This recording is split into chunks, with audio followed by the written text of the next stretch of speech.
Ahli sejarah Bani Israel membagi periode sejarah Bani Israel menjadi 3 periode. Periode pertama mereka namakan dengan Asrul Qudat, yaitu masa para hakim. Jadi begitu Yusha bin Nun masuk di Palestina, maka dia membagi Bani Israel menjadi 12 kabupaten lah kira-kira, 12 tempat. Masing-masing kabupaten tersebut dipimpin oleh seorang hakim. Maka dikatakan dengan zaman para hakim. Yang hakim-hakim tersebut kembali kepada Yusha bin Nun. Kalau ada masalah, maka kembali kepada Yusha bin Nun. Maka ini berlangsung lama, ya, sampai di zaman Nabi Samuel. Nabi Samuel itu nabi yang terakhir sebelum datang Asrul Muluk, zaman para raja. Tatkala di zaman tersebut 12 kabupaten sering terjadi perang saudara di antara mereka, dengki-dengkian di antara mereka. Kemudian Allah utus para nabi di situ, nabi tadi siapa? Nabi Yusha bin Nun, nabi-nabi berikutnya sampai akhirnya di zaman Nabi Samuel. Tatkala di zaman Nabi Samuel, mereka minta agar mereka udah bosan nabi terus. Kita pingin raja. Kita pingin pingin agar Allah mengutus kepada kami seorang raja.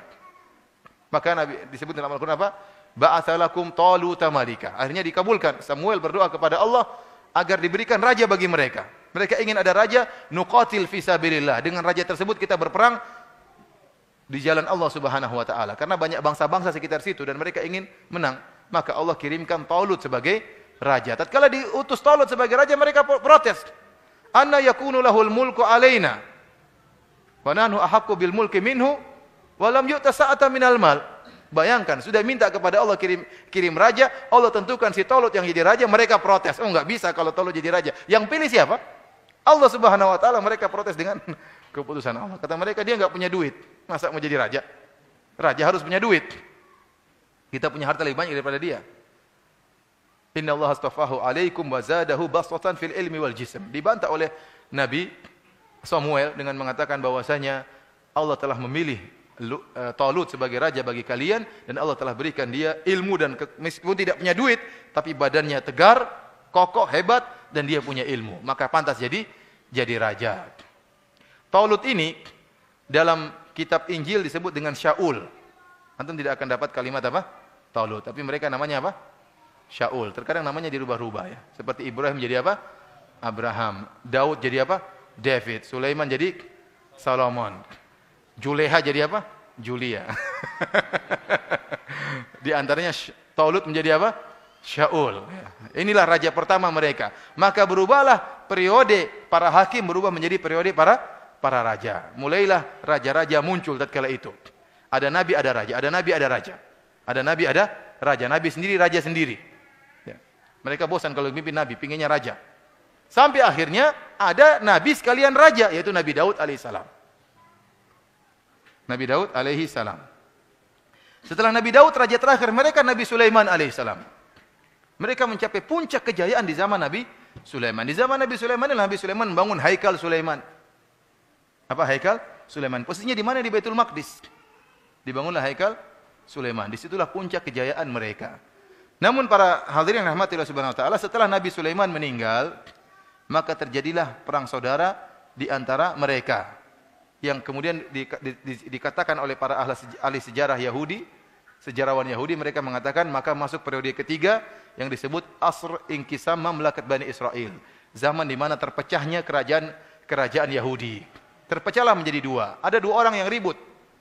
Yang satu bernama Rohboam bin Sulaiman. Rohboam anaknya Sulaiman sama Yurboam bin Nubat. 2 orang ini ribut, sama-sama orang hebat. Setelah Nabi Sulaiman meninggal maka ributlah. Rohboam anaknya Sulaiman ya, ingin menggantikan posisi ayahnya. Siapa? Nabi Sulaiman. Dan dia bukan nabi, tapi Rohboam bukan nabi. Akhirnya orang-orang Yahudi mengatakan, iya, kau boleh jadi raja, tapi syaratnya seluruh kewajiban-kewajiban yang Sulaiman wajibkan kepada kita dihapus. Protes mereka. Jadi mau demo sama Nabi Sulaiman enggak berani, demo sama anaknya. Ya.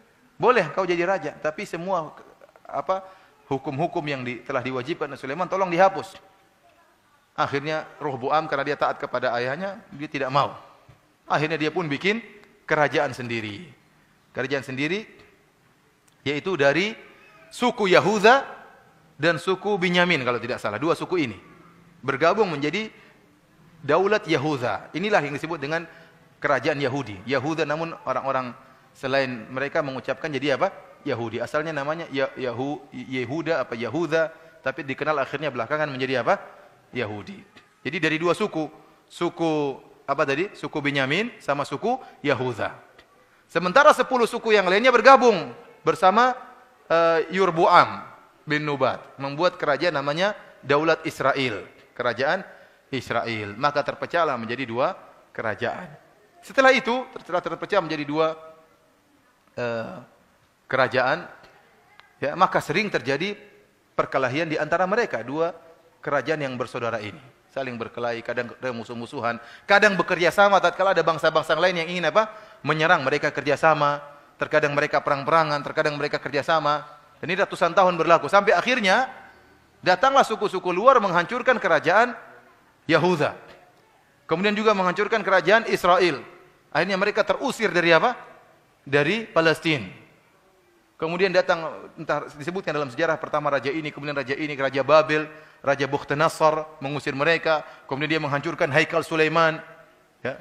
Disitulah zaman di mana Taurat hilang, ya, mereka apa namanya carut marut ke sana ke sini, dan itu sejarahnya antum bisa baca di Injil. Mereka sebutkan di Injil. Allah alam sejarah itu benar atau tidak, tapi termaktub dalam kitab perjanjian lama disebutkan tentang kisah perjalanan bagaimana kondisi orang-orang Yahudi setelah itu.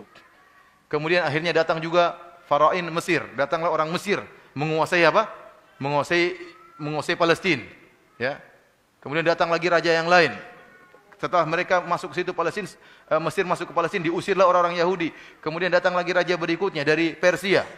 Tatkala datang seorang raja, saya sebut lupa namanya, dari Persia datang, kemudian Yahudi dipanggil lagi kembali untuk tinggal di mana? Di Palestina. Kemudian datang lagi raja berikutnya, yaitu dari Romawi. Maka diusirlah raja dari Persia ini, kemudian Bani Israel pun diusir dan disiksa. Kemudian Haikal Sulaiman dihancurkan untuk kedua kalinya.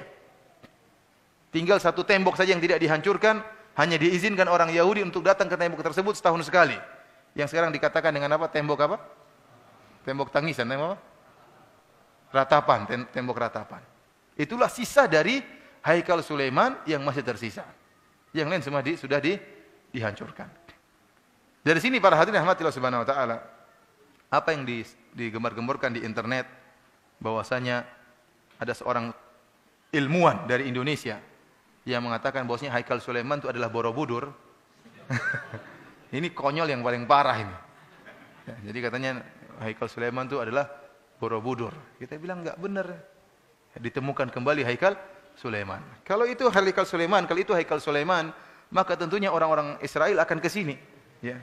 Ingin merebut apa? Borobudur. Kemudian mana buktinya itu Haikal Sulaiman? Seharusnya kalau itu dulu Haikal Sulaiman, pasti ada keturunan Yahudi di sana, di mana? Magelang. Pasti banyak orang hidung-hidung mancung, ini pesek-pesek terus. Maksudnya tidak ada yang gaya-gaya Yahudi. Semuanya orang Indonesia seperti kita sama-sama. Ya. Oleh karena itu kedustaan. Dan ini kekonyolan. Ya. Jangan sampai ketahuan sama negara luar. Ada ilmuwan goblok dari Indonesia seperti itu. Gimana Haikal Sulaiman di Borobudur? Bahkan saya yakin bahwasanya Borobudur itu dulu adalah orang-orang musyrikin. Karena patung-patung. Orang-orang musyrikin, kemudian Allah siksa mereka dengan dibenamkan di dalam tanah. Kemudian sekarang digali lagi untuk dihidupkan lagi kesyirikan yang pernah ada. Itu bukan Haikal Sulaiman. Haikal Sulaiman di Israel, ma'ruf. Makanya orang sekarang, orang Yahudi datang setiap tahun menangis di tembok tersebut, dan mereka ingin mendirikan negara Israel Raya. Harus dibangun di atas Haikal tersebut. Itu yang mereka yakini. Maka mereka berusaha untuk menguasai Palestina. Karena itu awal dari kerajaan mereka secara agama, mereka yakin itulah awal kejayaan mereka dengan menguasai Haikal Sulaiman, membangun kembali kerajaan Sulaiman. Dari sini apa yang dikatakan oleh sebagian orang tokoh agama Indonesia yang mengatakan pertempuran antara kaum Palestina, antara kaum muslimin dengan orang Yahudi hanya pertempuran saudara. Ini tidak benar peperangan saudara. Ini kedustaan besar. Karena orang-orang Yahudi mereka berperang bukan karena agama mereka berperang, itu tidak. Karena mereka ingin mendirikan apa? Haikal Sulaiman. Dan sejak kapan orang-orang Arab Palestina pernah bersaudara sama orang-orang Yahudi? Secara bangsa saja berbeda. Ini bangsa Israel, ini bangsa Yahudi. Bagaimana mereka pernah bersaudara? Kemudian dikatakan, kecuali kalau kita misalnya di Banjarmasin ada satu nenek moyang kemudian berkelahi, ya mungkin. Ini enggak. Ini bangsa lain, ini bangsa lain. Kemudian bagaimana dikatakan bersaudara? Dan pernyataan seperti ini berbahaya. Tatkala dikatakan ini perang saudara, seakan-akan sudahlah, enggak usah dipedulikan. Seakan-akan kita nggak usah bantu, padahal saudara-saudara kita sedang apa? Dibantai. Ya. Dia bilang bahwasanya ini perang yang didirikan, yang diserukan oleh orang Yahudi, perang agama bukan perang saudara. Karena mereka ingin menguasai apa? Palestina, ingin mendirikan Haikal Sulaiman. Ala kulli hal, akhirnya orang Yahudi berulang-ulang ditindas oleh bangsa-bangsa lain sampai akhirnya pada tahun 1700 kalau tidak salah 1700-an ya, maka ada seorang yang punya ide untuk mengumpulkan orang-orang Yahudi untuk kembali lagi ke Israel, merebut kembali Israel sampai akhirnya pada tahun kalau nggak salah 1940 berdirilah Israel Raya dengan bantuan Inggris sebelumnya, kemudian bantuan Amerika, maka berdirilah negara apa? Israel Raya sekarang ini. Ya, dan itulah sejarah Yahudi ya, yang bisa saya sampaikan pada kesempatan pagi hari ini. Allah Ta'ala alam bisawab. Ada yang bertanya?